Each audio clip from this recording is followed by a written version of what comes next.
안녕하십니까. 지금부터 구약 전체를 간략하게 살펴보겠습니다. 기독교에서는 성경 구분을 기독교식 이제 분류 방법이 오른쪽에 소개가 되어 있고요. 또 왼쪽에는 전통적인 방법으로 히브리식으로 성경 분류하는 방법이 소개가 되어 있습니다. 많이 들어보셨죠? 히브리식, 유대식으로는 타나크 해서 율법서의 토라의 첫 글자 트하고 예언서 네비임의 느비임의 그 느자하고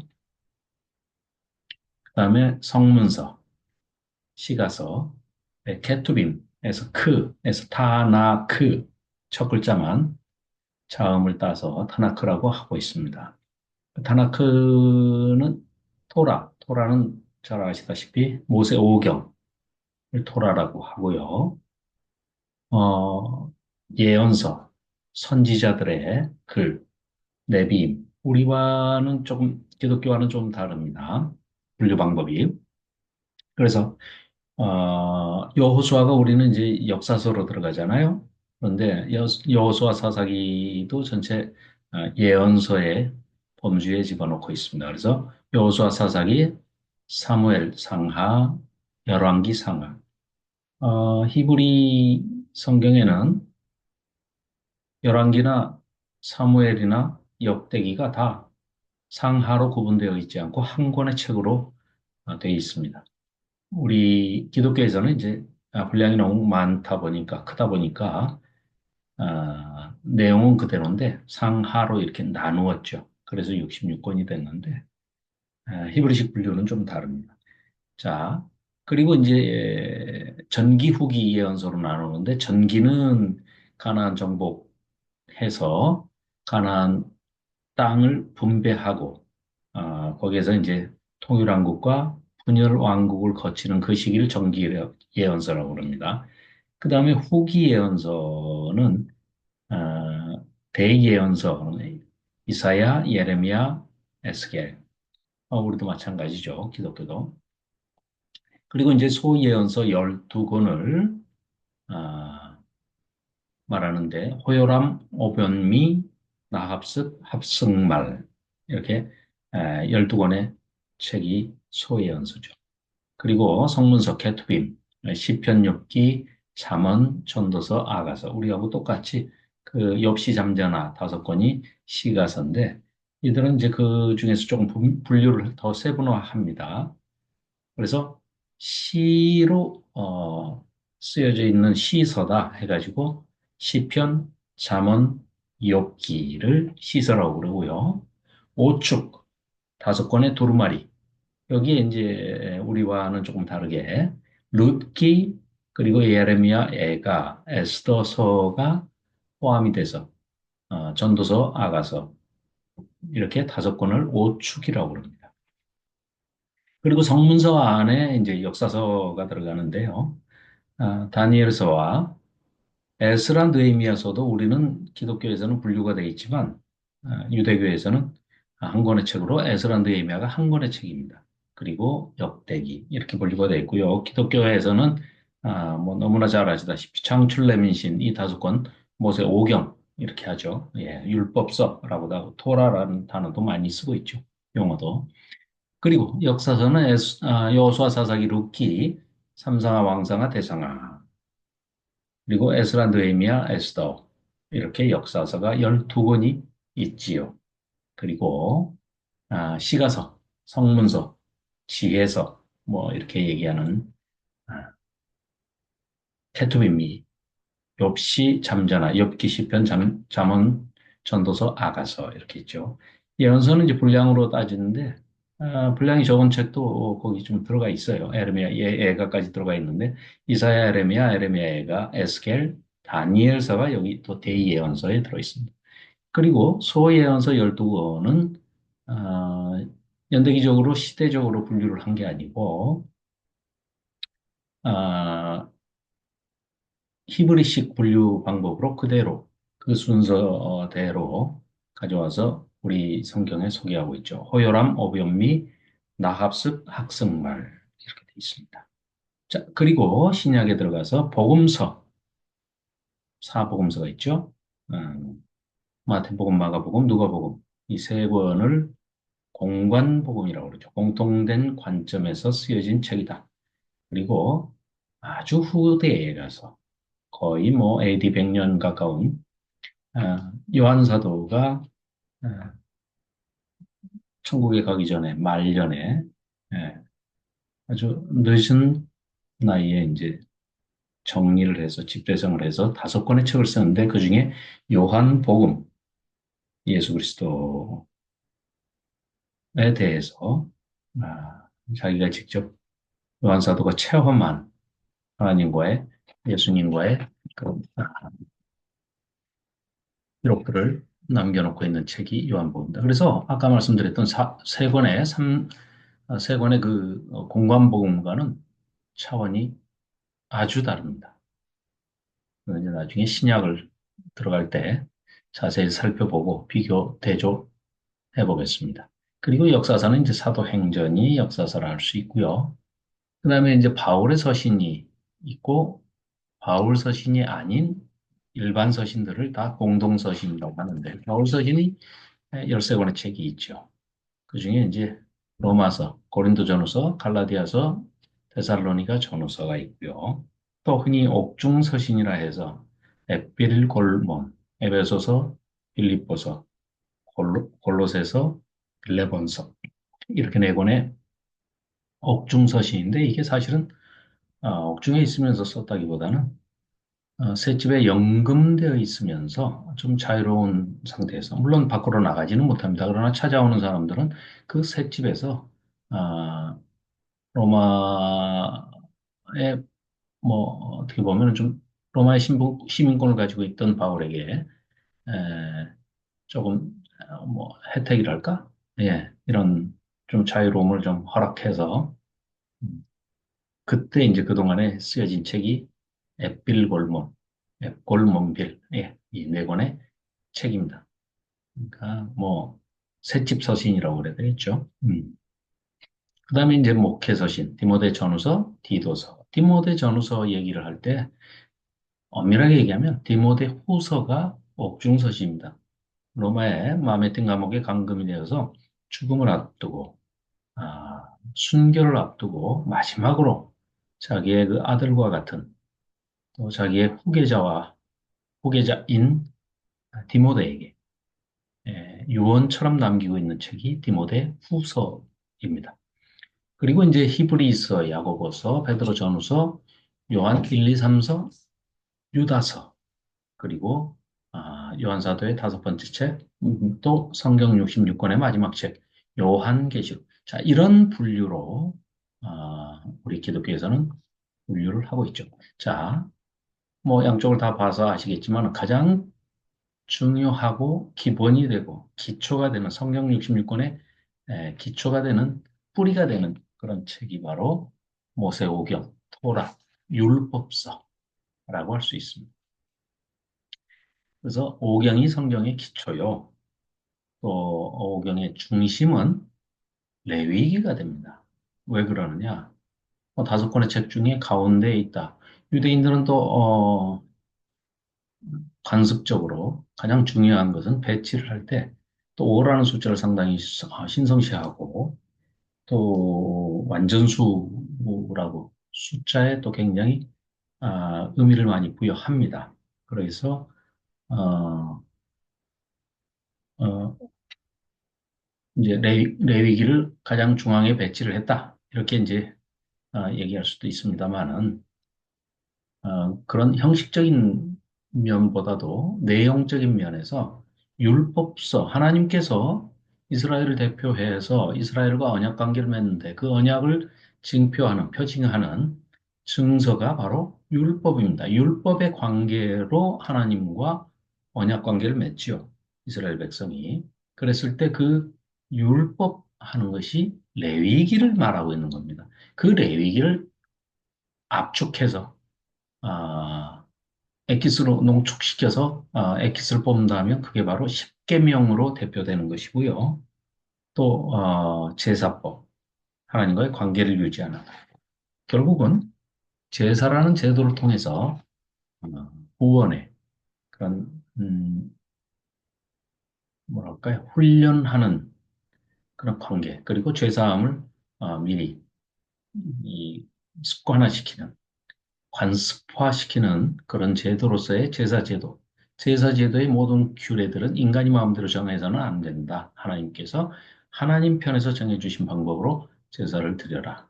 그렇게 해서 물론 기한이 정해진 1년 단위의 뭐 요즘 법정 용어로 하면 집행유예라고 그럴까요? 1년 단위로 이렇게 미루는 그래서 대속죄일, 욤키프루라고 하는 이스라엘의 하나님께 드려지는 1년에 한 번, 7월 10일 올려지는 대속죄일에 민족 단위의 그 죄사함을 받는 거죠. 그게 1년짜리입니다. 자, 그래서 그 내용을 율법을 자세하게 모세가 죽기 전에 유언 설교로 남기면서 모압 평지에서 온 이스라엘 백성들 약 200만에서 300만 정도가 되는 그런 온 이스라엘 백성들 2세대들에게 광야 세대입니다. 이 광야에서 태어난 혹은 이집트에서 20세 미만이었을 때 예, 출애굽의 그 경험을 했던 어린 시절 경험을 했던 그 2세대들 즉 가나안 하나님이 약속하신 하나님의 약속의 땅 가나안 땅에 들어가서 살게 될 그 주인공들이 바로 출애굽 2세대 광야 세대죠. 그들에게 너희들은 들어가서 하나님이 주신 율법을 잘 지키고 준행하고 순종함으로써 또 하나님을 신뢰함으로써 하나님과의 관계가 잘 유지될 수 있었으면 좋겠다. 그래야만 율법을 너희들이 잘 순종해야만 하나님은 너희의 여호와 하나님이 될 것이고 되실 것이고 또 너희들은 하나님 아버지의 자녀가 아들이 딸들이 될 것이다. 이게 하나님의 약속이시다. 하나님의 언약이시다. 그러니까 언약 백성으로서의 지켜야 할 내용들, 즉 율법, 레위기를 자세히 풀어서 설교 형식으로 전해준 것이 바로 신명기라고 할 수 있습니다. 그래서 창출, 레민신, 창세기, 출애굽기, 레위기, 민수기, 신명기 이 5권의 책이 가장 중심이 되는 그런 책이고 그 중에 율법 중에 율법, 뭐 오경 중에 가장 중심이 되는 책은 레위기다. 이렇게 말씀드릴 수 있겠습니다. 자, 그러면 전체적으로 한번 성경 전체를 살펴보겠습니다. 자, 제일 먼저 원역사, 창세기에서 소개하고 있는 원역사. 태초에 하나님께서 천지를 창조하신 그런 원역사라고 하는 그 시대가 펼쳐집니다. 그리고 아, 족장사, 족장시대, 그리고 모세 시대, 가나안 정복 시대, 그리고 사사시대, 그다음에 통일 왕국 시대, 그리고 이 통일 왕국이 이제 분열되지요. 그리고 분열되면서 북쪽에는 북이스라엘 여로보암 에브라임 지파의 여로보암을 따라서 열 지파가 올라갑니다. 솔로몬의 아들 르호보암을 남유다의 왕으로 하나님께서 이제 세우시는데 그 르호보암과 즉 유다 지파와 베냐민 지파 두 지파가 남유다에 남게 되죠. 그래서 이렇게 분열 왕국의 시대가 펼쳐집니다. 북이스라엘과 남유다로 갈라지고 자 북이스라엘은 결국 멸망하게 되고요. 바벨론 아, 남유다도 그 후에 약 140, 50년 후에 남유다도 멸망을 하고 바벨론 포로로 잡혀가게 됩니다. 그리고 이제 포로 귀환한 이런 이야기들이 펼쳐지는데요. 자, 살펴보면 제일 먼저 그럼 하나님께서는 천지를 왜 창조를 하셨느냐? 창조하신 목적이 뭡니까? 그것은 창세기 1장, 2장에 그 해답이 있습니다. 하나님 나라는 하나님의 말씀이 그대로 성취되는 세계죠. 그래서 모든 천지 만물은 인간만 제외하고는 아이러니컬하게도 모든 천지 만물은 하나님의 말씀에 순종을 합니다. 100% 순종을 합니다. 그래서 말씀하신 그대로 성취가 되는 장면을 우리에게 보여주고 있습니다. 그게 하나님 나라입니다. 하나님이 말씀하시면 그 말씀이 그대로 이루어지는, 성취되는 세계, 나라. 그게 하나님 나라인데, 사람과 하나님은 하나님의 말씀에 순종하는 그들과 함께 사랑을 나누고 싶으셨던 겁니다. 그래서 그 창조의 목적이 하나님 나라를 세우시는 것이었다. 그리고 또 그 목적을 위해서 하나님은 하나님의 형상을 따라서 우리 인간을 창조를 하신 거죠. 사람을 창조하신 후에 사람에게, 인간에게 하나님의 이 우주 만물도 우주 성전이라고 볼 수 있고, 그 중에 에덴 동산을 지정하셔서 에덴 성전을 잘 관리하라고 첫사람 아담에게 위탁을 하신 거죠. 대리 위임 관리를 위탁하신 겁니다.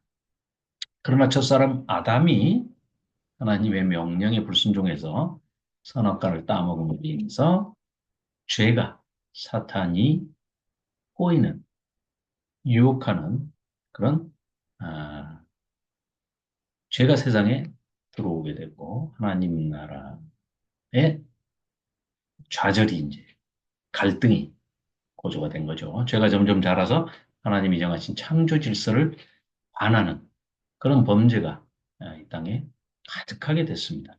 그렇게 되자 하나님께서는 그러니까 창조를 하셨는데 인간이 타락을 하니까 타락한 그 죄의 결과로 타락하게 된 그 결과를 심판하실 수밖에 없습니다. 하나님께서는 죄를 그대로 묵인하시지 않기 때문에 노아와 그 여덟 식구를 제외하고는 전부 홍수로 심판을 하시는 노아의 홍수 심판 사건이 일어나게 됩니다. 자, 그래서 범죄가 이 땅에 관영하다는 건뭐 가득 찼다, 꽉 찼다 이거죠.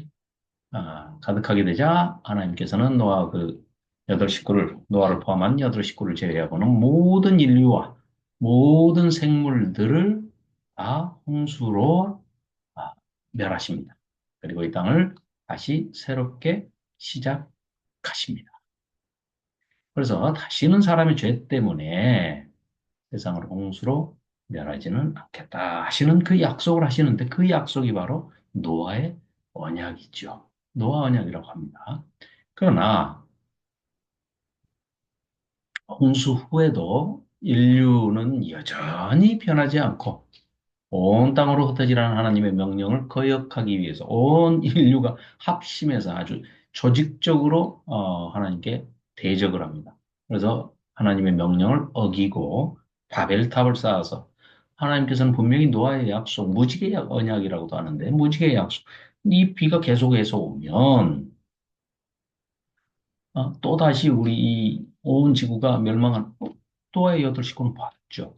그럼 그들이 이제 가정을 이루고 또그 자녀들에게 어, 당연히 노아의 홍수 심판에 대해서 또 얘기를 구전으로 전해 주었지 않겠습니까? 그럼 그 얘기를 들었던 실제로 경험했던 아버지, 할아버지, 뭐 할머니, 어머니로부터 들었던 그 자녀들, 손들은 어, 공포에 질릴 거 아니겠습니까? 그런데 그 무지개 언약을 믿지 못하는 거예요.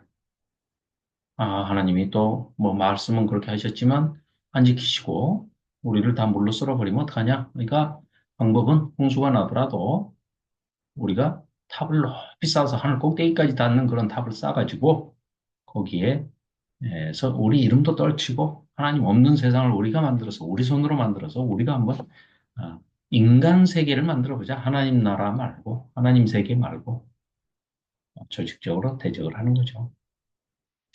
자, 그래서 그 흩어짐을 면하고자 해서 어, 바벨탑을 쌓고 하나님께 도전을 하지요.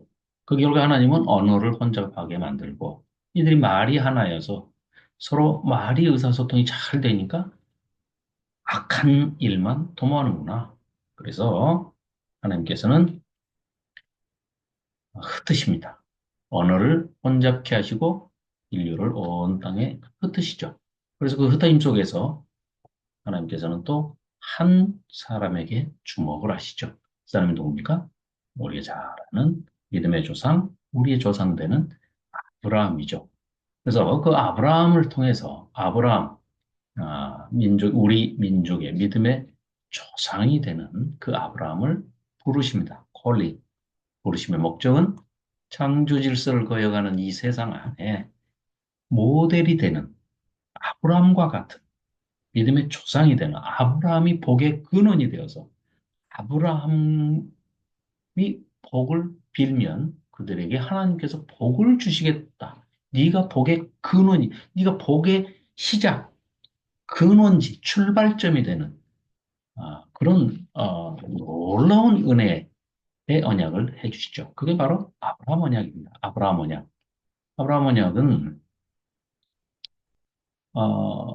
네, 조금 이따 살펴보겠습니다. 자, 언약 위주로 이제 살펴볼 텐데 그 아래 하단에 분홍색으로 이제 표시를 해놨습니다.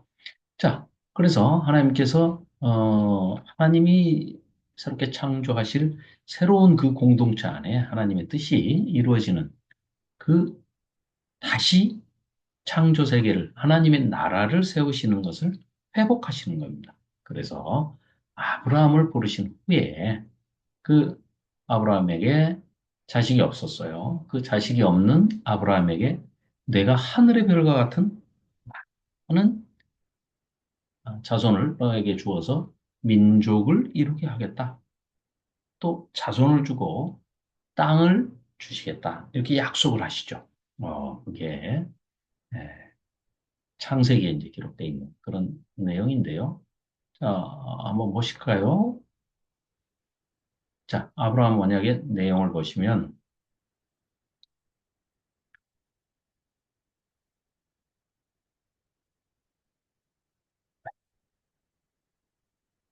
여호와께서 아브라함에게 이르시되 너는 반드시 알라. 내 자손이 이방에서 객이 되어 그들을 섬기겠고 어?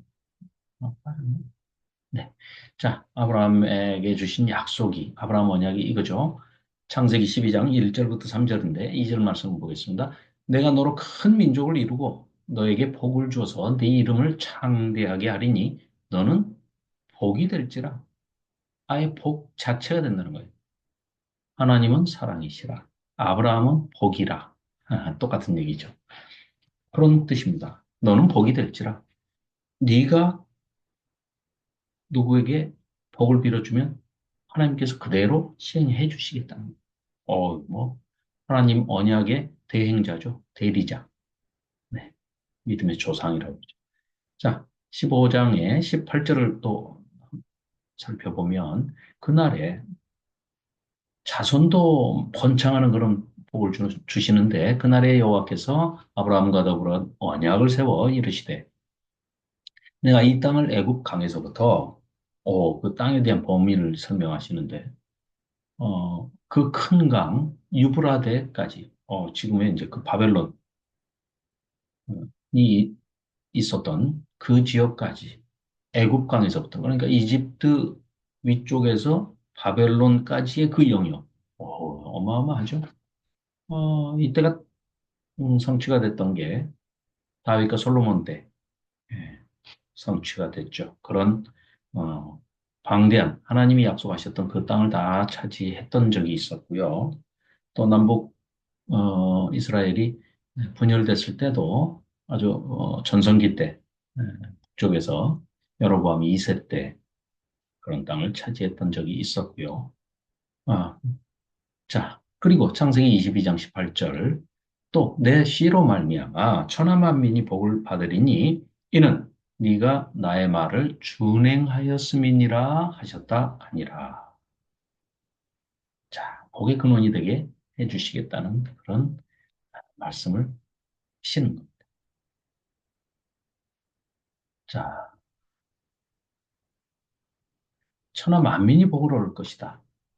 이 내용이 사실은 메시아 약속이라고도 할 수 있겠습니다. 그렇죠?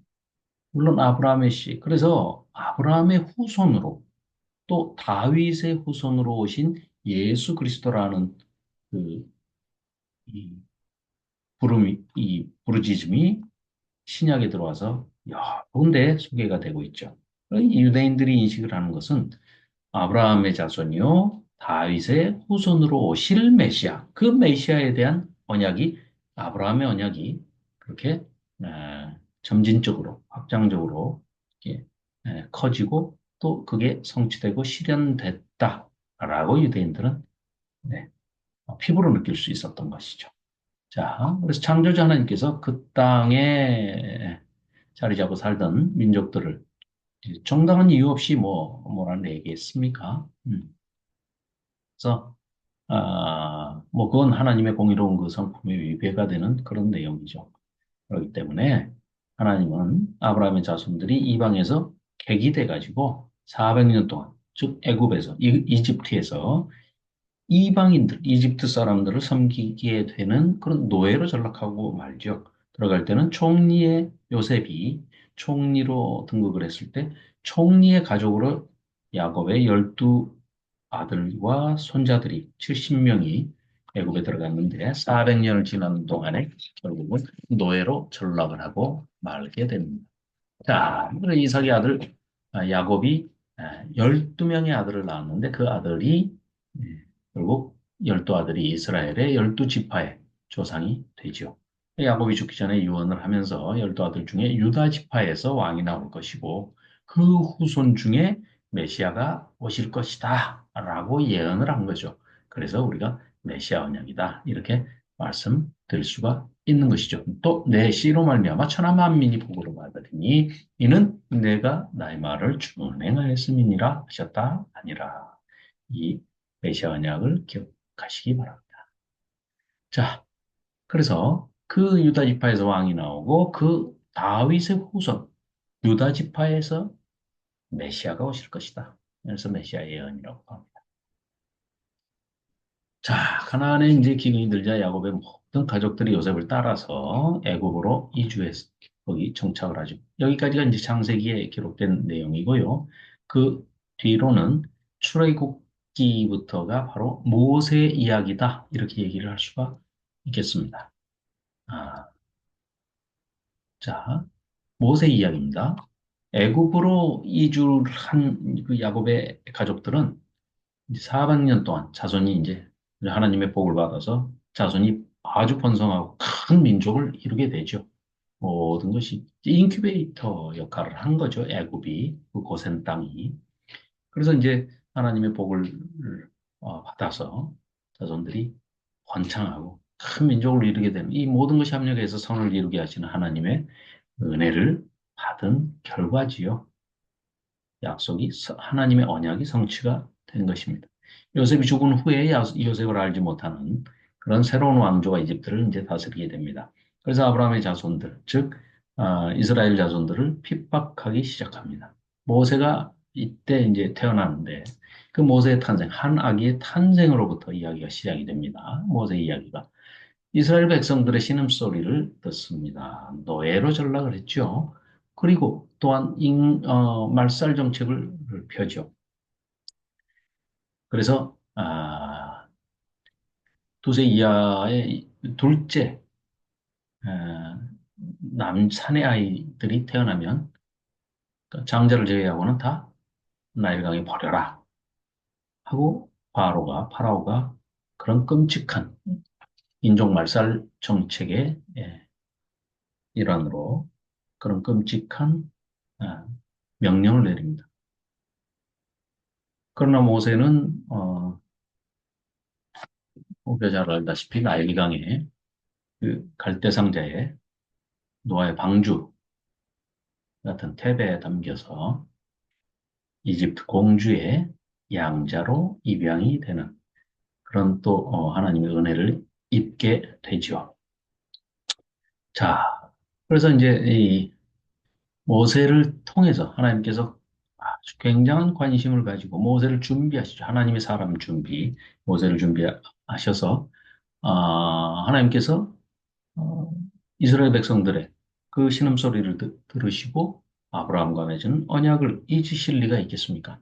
신실하신 하나님께서 그 언약을 기억하시고 어, 하나님은 음, 모세를 지도자로 세우시고 준비하시고 그래서 그 이스라엘 자손을 애굽에서 해방시키는 그 사건이 바로 출애굽 사건이죠. 뭐 여러 가지 재앙 내용은 너무나 뭐 잘 아실 터이고 이 출애굽한 이스라엘 자손들은 시내산에 도착해서 하나님과 드디어 언약을 맺게 되지요. 그게 바로 시내산 언약입니다. 자, 그래서 이 신해산 언약을 레위기를 중심으로 해서 펼쳐지는 레위기를 그러니까 출애굽은 1박 2일의 퍼포먼스이고 10가지 물론 재앙을 통해서 하나님의 계시 그 계시의 방향은 애굽 사람들 바로를 포함한 애굽 사람들도 하나님이 누구신지를 알아야 하지만 무엇보다도 이 400년 동안 하나님을 잊고 살았던 하나님의 언약 백성 이스라엘을 아브라함의 후손들 야곱의 후손들 이 이스라엘 백성들도 하나님이 누구신지를 알아야 하고 또 이게 기록이 되어서 남겨져서 지금 오고 오는 이 세대 3,500년이 흐른 지금 이 대한민국에서도 우리가 아, 하나님의 말씀, 하나님이 어떤 분이신지를 이런 모세의 이야기, 모세 스토리를 통해서 하나님이 어떤 분이신지를 우리에게도 알려주시기 위해서, 계시해 주시기 위해서 아, 기록하게 하셨다. 아, 이렇게 볼 수 있겠습니다. 자, 그래서 이 신해산 언약은 음, 이 하나님께서 아예 이제 공식적으로 그렇죠? 하나님은 이스라엘 자손의 하나님이 되시고 또 이스라엘 자손은 하나님의 언약 백성이 됐다라고 공식 선언을 하는 것이 바로 이 신해산 언약입니다. 하나님께서 이스라엘 자손의 왕이 되신 거죠. 왕. 인간 왕이 아닙니다. 하나님이 왕이신 왕정 통치입니다. 그래서 이 하나님의 백성들은 하나님을 왕으로 모시고 하나님의 백성답게 살도록 하기 위해서 언약법을 하나님께서 주신 것이죠. 그래서 언약법은 십계명과 또 그 하위법으로 구성되어 있습니다. 나아가서 하나님께서는 이제 자기 백성 한가운데 거하시기 위해서 눈에 보이시는 눈에 이제 그 정체는 보이지 않지만 분명히 너희들과 함께 하고 계신다. 임마누엘 하시는 하나님을 그대로 보여주시기 위해서 백성들 한가운데 거하시도록 성막을 건설할 것을 명령을 합니다. 성막 설계도를 주시죠. 이게 출애굽기에 기록이 되어 있습니다. 그렇죠? 그래서 성막을 시내산 아래서 건축을 하죠. 자, 레위기는 이 거룩하신 하나님과 이스라엘 백성이 동행하는 방법을 가르치는 책입니다. 그래서 희생제사를 통해서 죄 용서받고 또 삶에서 거룩함을 이루게 내가 거룩하니 너희도 거룩하라 이런 가르침을 주시는 그런 책이 바로 레위기라고 할 수 있겠습니다. 레위기의 그 희생제사는 예수 그리스도의 그 죽음과 죄 용서를 상징하고 있죠. 그리고 이런 관점에서 레위기가 오경의 중심이다. 이렇게 말씀을 드릴 수가 있습니다.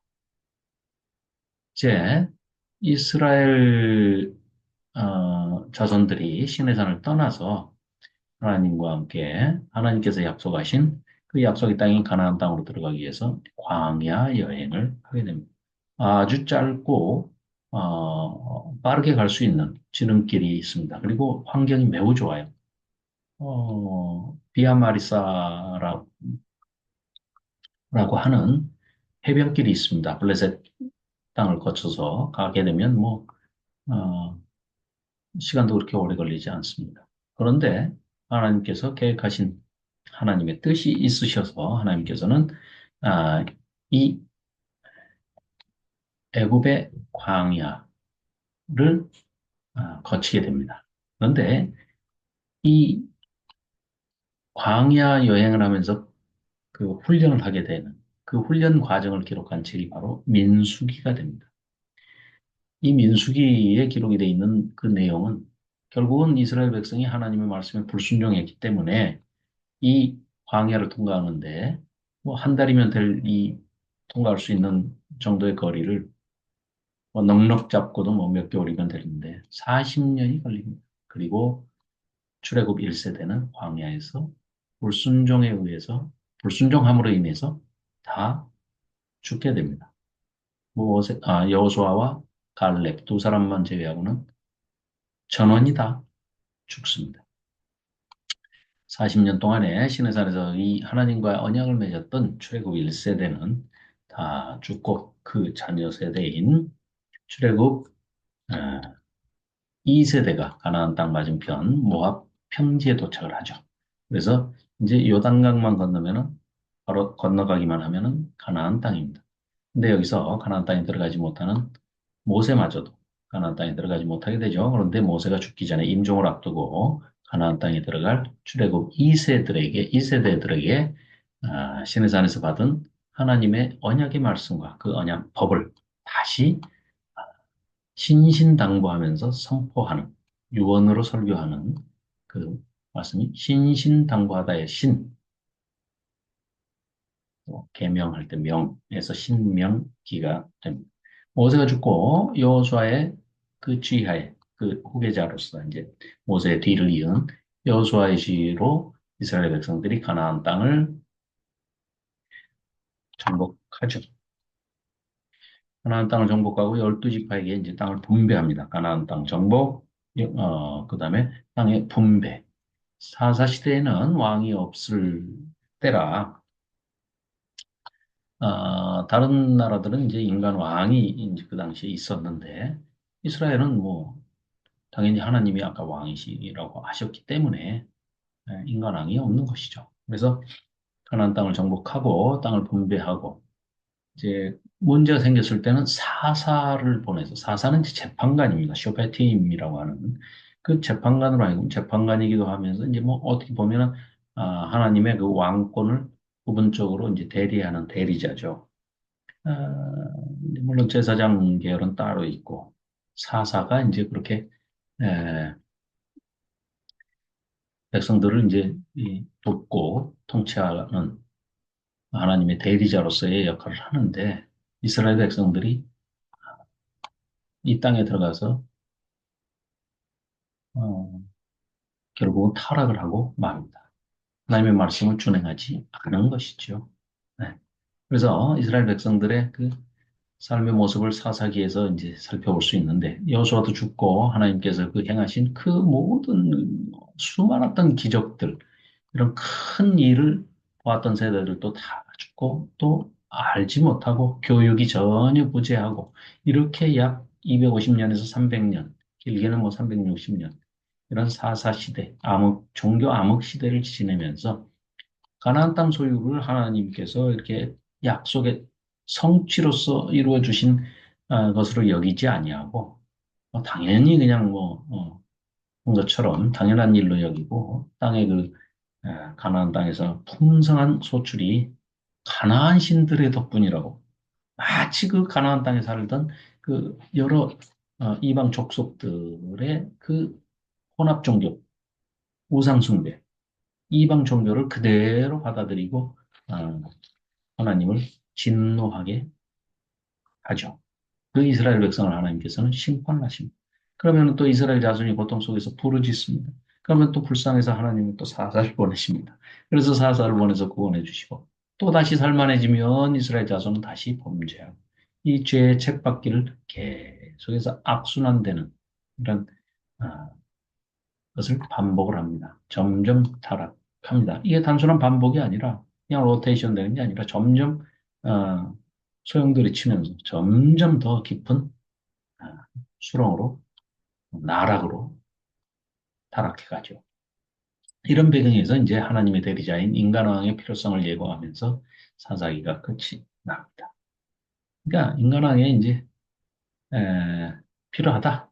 그래. 하나님께서도 인정하시죠. 그러니까 이제 내키지는 않으시지만 이 백성이 말을 듣지 않기 때문에 이 암흑 같은 사사기를 끝내면서도 그렇다고 그러면 이제 희망이 없느냐? 아닙니다. 이 사사기를 똑같은 사사기를 배경으로 하면서 룻기라는 더더군다나 이방 여인, 모압 여인 룻을 통해서 아, 다윗이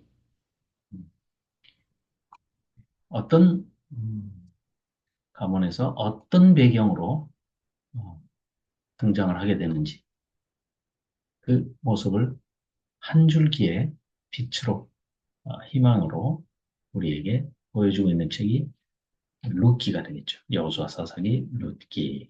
그리고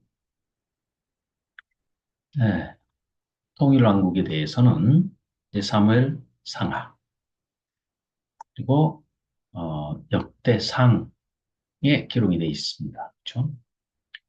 음, 사울과 다윗과 그리고 솔로몬까지 통일 왕국 시대죠.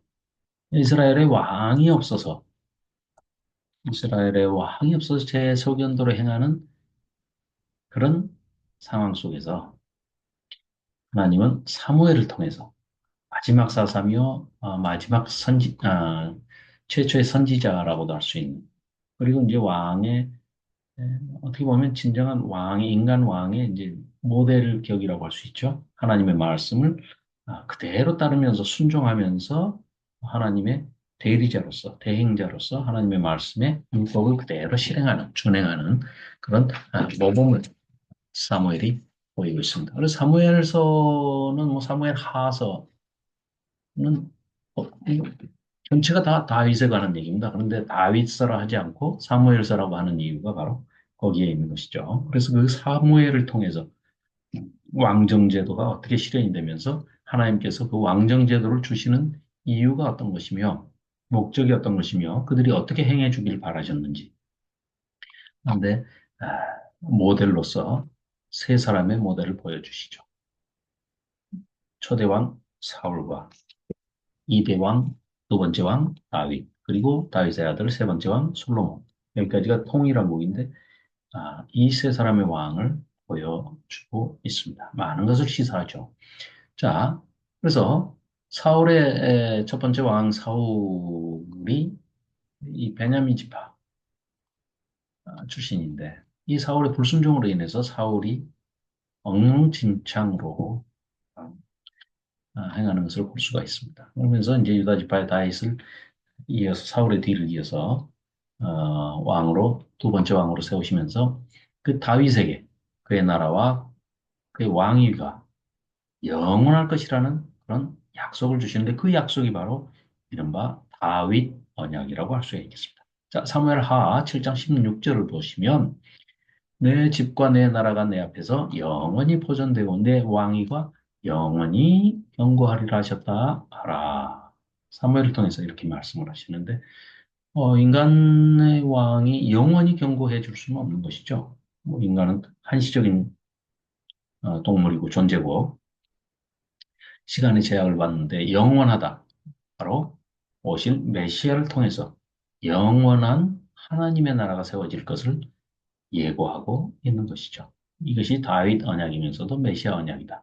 그래서 이 바벨론의 쪽에서 정치적인 그 다윗 왕조가 이제 결국은 없어지지만 그 후에 회복되지 않는 인간의 그런 왕조에 의한 것이 아니고 사무엘하서의 그 7장 16절의 이 약속은 다윗의 후손으로 오실 메시아 약속으로 해석이 됩니다. 그래서 메시아에 대한 기대는 시편과 또 예언서, 신약 성경으로 이어지면서 점점 더 명료해지죠.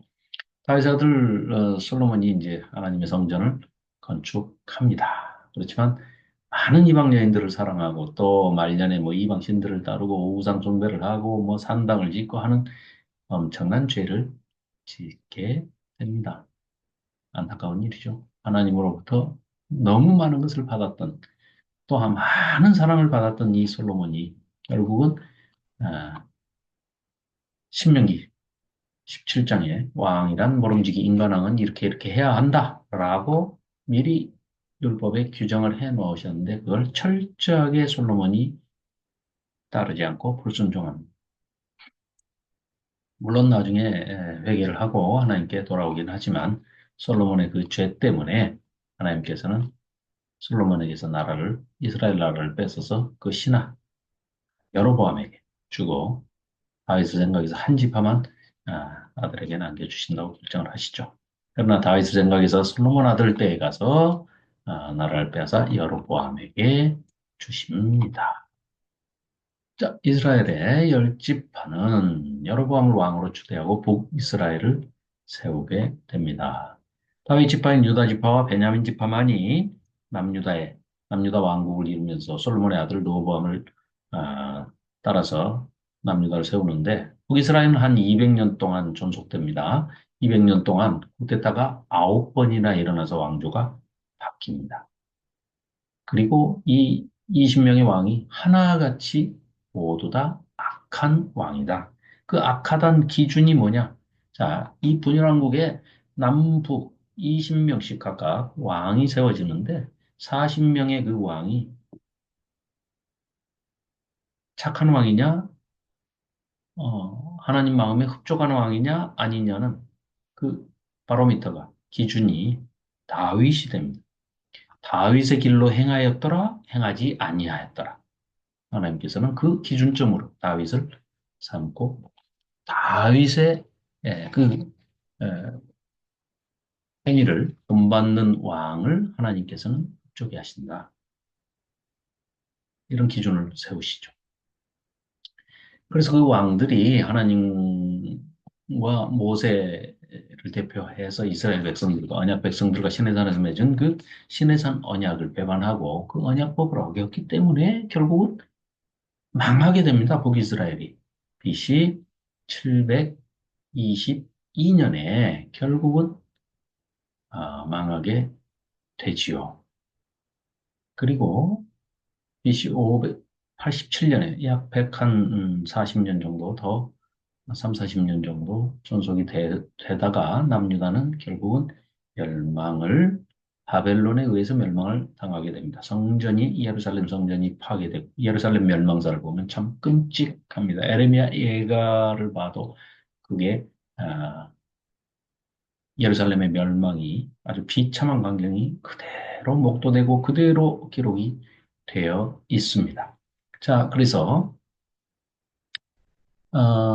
남유다도 결국은 바빌론에게 587년에 멸망을 당하고 성전 파괴되고 또 왕족들과 백성들이 어, 뭐 엘리트층들이라든가 뭐 승만한 사람들은 이제 다 바벨론으로 포로로 끌려가게 됩니다. 그리고 그 바벨론 포로 생활을 하다가 바벨론이 또 페르시아에게 멸망을 당하게 되면서 주전 538년에 페르시아의 고레스 왕에 의해서, 고레스 칙령에 의해서 포로에서 바벨론으로부터 예루살렘으로 다시 귀환을 하게 됩니다.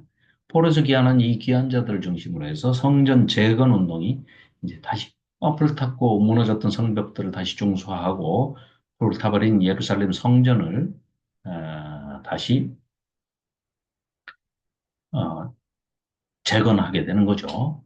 그렇게 해서 왕족과 포로로 잡혀갔던 그 포로들이 귀환을 이제 하게 됩니다. 그들을 중심으로 이제 성전 재건 활동이 시작되지만 거기에 이제 또 약 70년 동안 뿌리를 내리고 살던 사마리아인들이 그 뭐 예루살렘 성전 떡 차지하고 자기들이 주인 임내하고 버티고 있습니다. 그래서 그들과 굉장한 갈등을 일으키게 되죠. 그래서 그러나 원주인이 우리 예루살렘에 살던 포로 귀환자들. 그러나 사실 이 사람들은 귀환자들은 거의 대부분이 95% 이상 바벨론에서 태어난 사람입니다. 그러지 않겠습니까? 70년이었기 때문에 포로로 끌려갈 때 뭐, 10살 내지 20살, 20살만 됐어도 뭐 70년 후에 돌아오면은 뭐 90이 됐을 텐데, 글쎄요.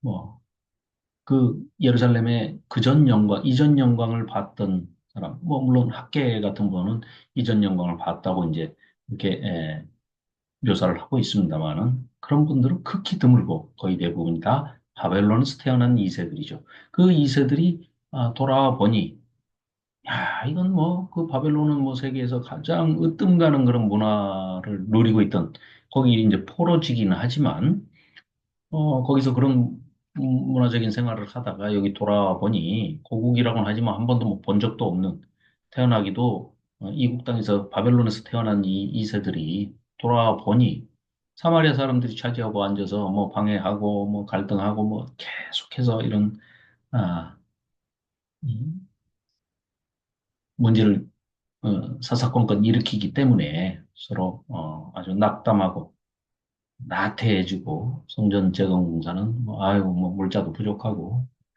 우선 뭐 우리 살 집도 없는데 살 집부터 좀 먼저 만들자 뭐 이런 식으로 성전 재건 공사가 중단되고 있었습니다. 그러다가 다시 이제 학개수가래가 나타나가지고 아, 주전 515년에 성전 봉헌식을 거행을 하지요.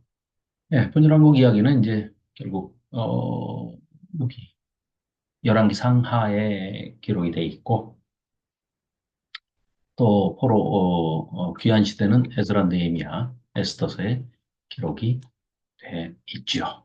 자, 구약 성경에 이제 등장하는 선지자들 중에서 뭐 특별히 자기 이름으로 된 예언서가 있는 선지자들을 우리는 이제 문서 예언자라고 하죠. 그리고 기록을 남기지 않는 문서가 없는 그런 선지자들을 비문서 예언자라고 합니다. 주로 이제 분열왕국 시대에 활동을 했는데 아모스 호세아는 이제 북이스라엘에서 하나님의 말씀을 선포했고 요나는 또 니느웨에 가서 아수르의 수도 니느웨에 가서 하나님의 말씀을 선포했죠.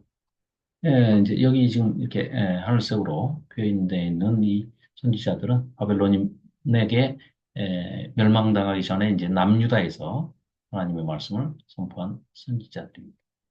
자, 그래서 패턴이 있죠. 이 대선지서건, 소선지서건, 선지서에는 어떤 일정한 이제 패턴이 있는데, 크게 보면, 물론 각각의 이제, 선포되는 메시지가 다르긴 하지만, 대동소이하고 크게 흐르는 그 주제는 하나님의 언약법에 너희들이 불순하고 하나님의 약속을 저버리고, 철저하게 너희들이 율법을 떠나서 살았기 때문에 그 언약법에 불순종한 것 때문에 그것을 경고하고 회개하고 돌아와라 제발. 만일에 너희들이 그렇게 선지자를 보내서 하나님께서 선포하고 호소하고 뭐 이렇게 하는데도 불구하고 회개하지 않으면은 하나님의 심판이 임할 것이다. 이런 경고와 그리고 또 그럼 심판 받고 끝나느냐? 우린 죄 지었으니까 너희들은 뭐 하나님께서 그냥 심판하고 끝나시다. 아니 또 너희들이 그렇게 때리지만 하나님께서 매로 때리시지만 너희들 다시 심판 후에 회복시켜 주신다 하는 그런 내용을 말씀을 하고 있죠. 그래서 어, 경고와 또 심판과 소망과 회복 이 메시지를 전하는 책들이 예언서라고 할 수 있죠. 자, 다니엘과 이제 에스겔은 포로 끌려가서 포로지에서 이제 유대인들에게 하나님의 말씀을 포로지에서 선포한 사람들이죠. 그렇죠? 그리고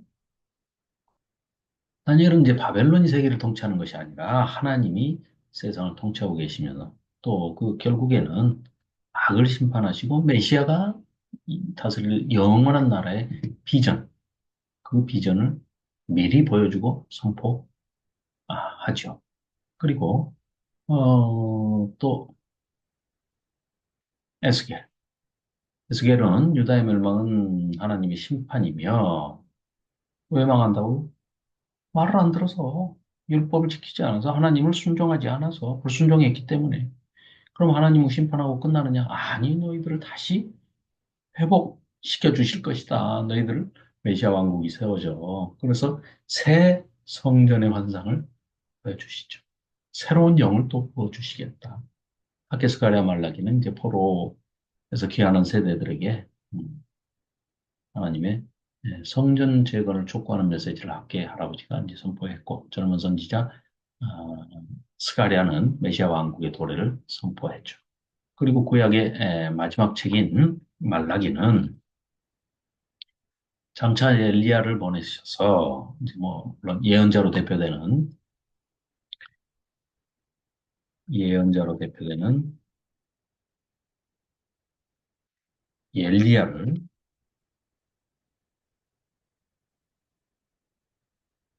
엘리야를 보내셔서 백성들을 하나님께로 돌아오게 할 것을 선포했는데 그 신약 성경에 가서 그 엘리야는 오리라 한 엘리야는 바로 세례 요한이라는 것을 우리가 이해할 수 있죠.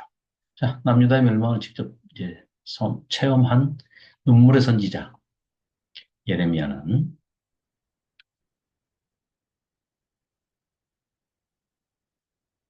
미래 어느 날 하나님의 말씀을 돌판이 아니라 사람의 마음판에 새겨서 기록을 하실 그런 새 언약을 맺게 된다 하는 것을 선포합니다. 그게 바로 예레미야 31장 31절에서 33절 말씀이시죠.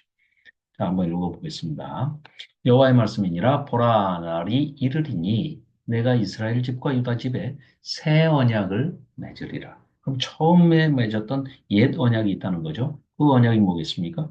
바로 시내산 언약이죠. 모세를 불러서 하나님께서 모세와 맺은 모세에게 들려주신 그 언약. 그걸 첫 언약, 옛 언약이라고 그러고 지금 예레미야를 통해서 이제 새 언약을 맺겠다 이렇게 말씀을 하시는데 그 새 언약은 옛날에 이 언약은 내가 그들의 조상들의 손을 잡고 애굽 땅에서 인도하여 내던 날에 맺은 것과 같지 아니할 것은 내가 그들의 남편이 되었어도 그들이 내 언약을 깨뜨렸습니다. 여호와의 말씀이니라. 그러나 그날 후에 내가 이스라엘 집과 맺을 언약은 이러하니 곧 내가 나의 법을 그들의 마음속에 두겠다는 거예요. 그들의 마음판에 기록을 하시겠다는 겁니다. 잊어버리지 않게. 너희들은 지금 돌판에 기록된 말씀은 아예 지키지를 않아. 돌판을 깨버려.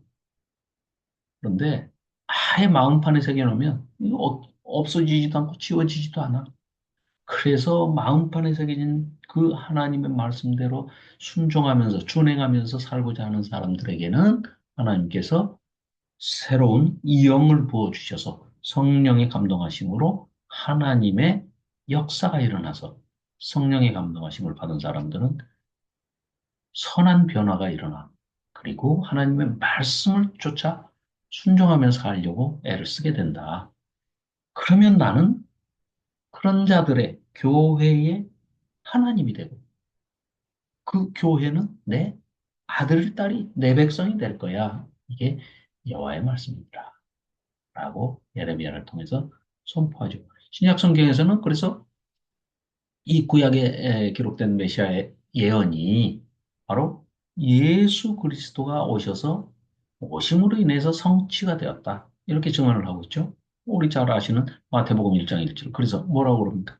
아브라함과 다윗의 자손으로 오신 예수 그리스도, 하나님의 아들 하나님이신 예수 그리스도가 이런 우리의 조상으로서, 우리의 조상의 후손으로서 우리에게 인간이 돼서 말씀이, 로고스가 눈에 보이는, 눈에 보이지 않는 말씀이 아, 눈에 보이는 인간이 돼서 오신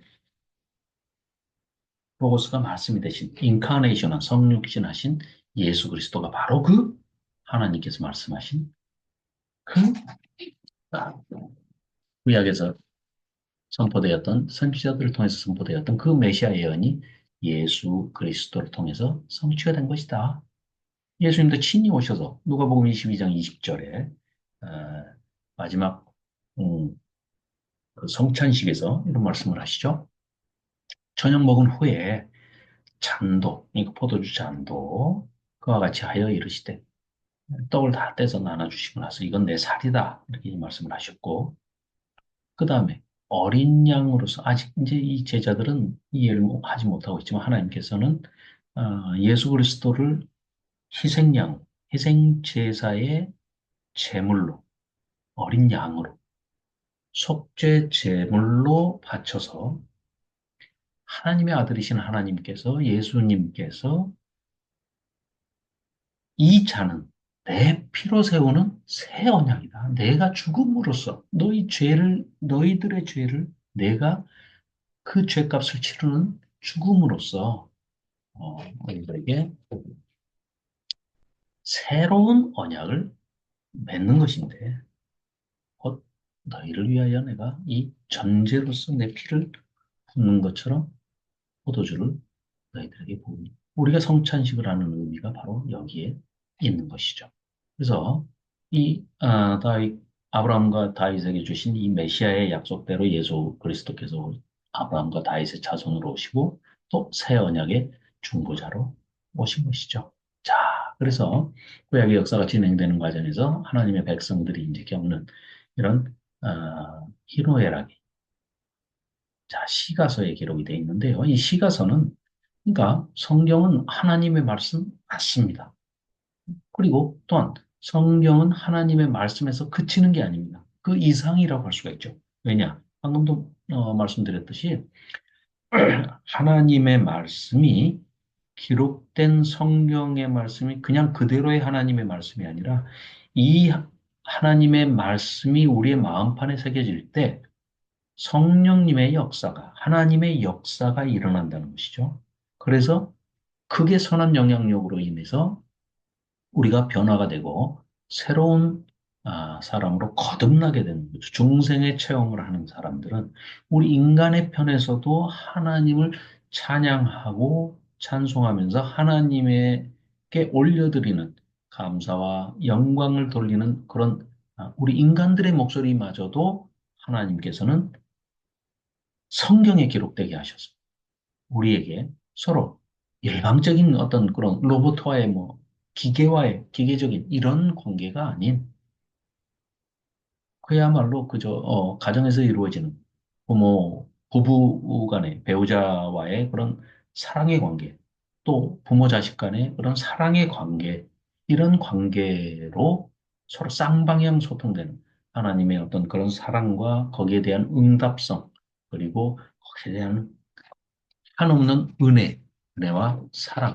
이런 것들이 서로 쌍방향으로 소통되는, 주고받는 그런 것들이 기록이 되어 있는 것이 또 기록되게 하신 것이 바로 성문서, 그래서 거룩한 문서다, 성문서다, 시가서다, 지혜서다, 그런 여러 가지 명칭이 붙어 있는 케투빔으로 기록이 되게 하신 것이죠.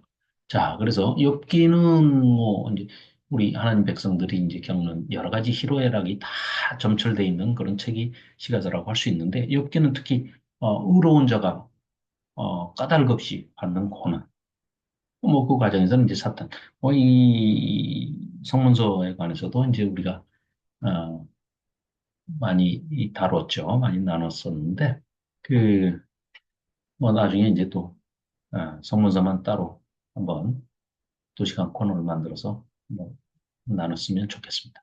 자, 그렇게 해서 이제 에, 의인의 고난이라는 주제도 다루어 보고 시편에서는 이제 하나님의 백성들이 하나님께 드리는 감사와 찬송, 또 탄식, 탄원, 이런 네, 할렐루야 찬양 이런 것들이 있고요. 잠언은 이제 하나님께서 창조하신 이 세상에는 어떤 일정한 질서와 패턴이 있다. 그 패턴을 알아야 아는 것이 아, 하나님을 경외하게 되는 것이고 하나님을 경외하는 것이 인간의 인생의 지혜다라고 선포하고 있는 어떤 기본적인 기초적인 룰을 설명을 하고 있는데 그걸 이제 규범적인 지혜다, 스탠다드 위즈덤, 기본적인 표준적인 그런데 그런 잠언적인 그 지혜대로만 세상이 꼭 돌아가는 건 아니더라. 잠언적인 그 질서와 패턴이 에, 기계적으로 그냥 탁 맞아떨어지는 것은 아니더라. 살아보니까. 그랬을 때 그러면은 의로운 자가 당하는 그런 욥이 당한 그런 애매한 인간들이 그 고난의 원인을 알 수 없는 그런 고통도 고난도 있는데 또 전도서를 통해서 제3의 길을 그 의인이라고 해서 다 복을 받고 악인이라고 해서 다 뭐 벌 받고 하는 게 아니라 악인도 뭐 형통하게 잘 살기도 하더라. 그럼 그럴 때 우리는 어떻게 해야 되는 것이냐 하는 제3의 길을 또 모색하는 그러나 반드시 잊지 말아야 할 것은 하나님에 대한 감사와 인간은 반드시 죽는다는 그 사이에서 메멘토 모리, 까르페 디엠 인간이 죽는다는 것은 정해진 이치고 그걸 항상 기억을 하고 아, 순간순간을 살되 이 헤벨처럼 잠시 있다 사라지는 그런 인생들인데 하나님을 경외하며 하나님의 사랑을 이 땅에서 실천하면서 하나님께로부터 받은 사랑을 이웃에게 전하면서 살아가는 삶이 가장 하나님을 경외하는 삶이고 하나님이 기뻐하시는 삶이다 하는 그리고 그 아가서가 소개가 되는데 아가서는 남녀 간의 그 에로스적인 사랑을 아주 진한 사랑을 노래하고 있는데 아름다운 노래 중의 노래 그 아가서가 성경에 들 수 있었던 것은 어, 여러 가지 뭐 갈등 요인도 있고 시비거리가 있지만 사랑 중에 남녀 간의 그 아름다운 사랑 하나님의 허락 하에서 맺어진 그 가정 안에서의 그 남녀 간의 사랑, 부부 간의 사랑, 이것도 육체적인 사랑을 그 에로스까지를 다 아름답게 표현하는 방법에 대해서 또 묘사하고 있습니다. 자, 이렇게 해서, 이제 뭐 정리를 해보자면 모세오경이 이 성경의 아주 기초고 뿌리다 하는 것을 알 수 있습니다. 그 이유가 뭐겠어요? 이스라엘의 역사가 이제 진행되는 그런 과정에서 왕들과 또 뭐 백성들 전체를 평가하는 기준이 오경에 나와 있는 그 율법, 언약, 하나님과 맺은 그 언약과 율법의 말씀에 순종을 했느냐, 순종하지 않았느냐. 이 여부를 가지고 어, 따지는 것이고, 그게 역사서죠. 역사서의 그래서 기초는 모세오경이라 할 수 있고, 또한 두 번째, 선지자들의 출현으로 선지자들이 나타나서 또 하나님 보내셔서 선지자들이 와서 선포하고 외치는 게 뭐예요?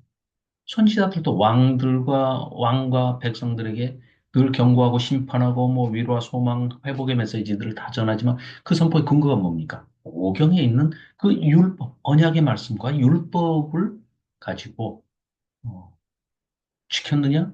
지키지 않았느냐? 지키지 않은 자들에게는 회개하고 돌아오라고 선포하고 또 돌아왔을 때 기꺼이 죄사하고 죄사함을 주시고 용서함을 또 그리고 위로와 회복과 소망의 메시지를 우리에게 던져주고 있는.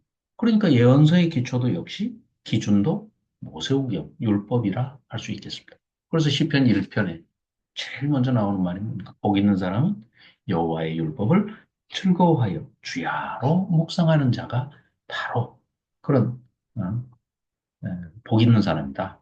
라고 하는 그런 시편의 말씀과 또 하나님을 경외하고 하나님의 명령을 지키는 것이 사람의 본분이고 시작이다. 인생의 시작이다. 하는 그런 전도서의 말씀. 시가서의 기초 역시 모세오경임을 보여주고 있는 것이죠. 자, 이렇게 해서 우리가 전체 에, 구약을 짧은 시간 안에 살펴보았습니다. 자, 대단히 감사합니다. 다음 시간에는 또 이어서 총정리하는 시간을 갖도록 하겠습니다. 들어주셔서 감사합니다.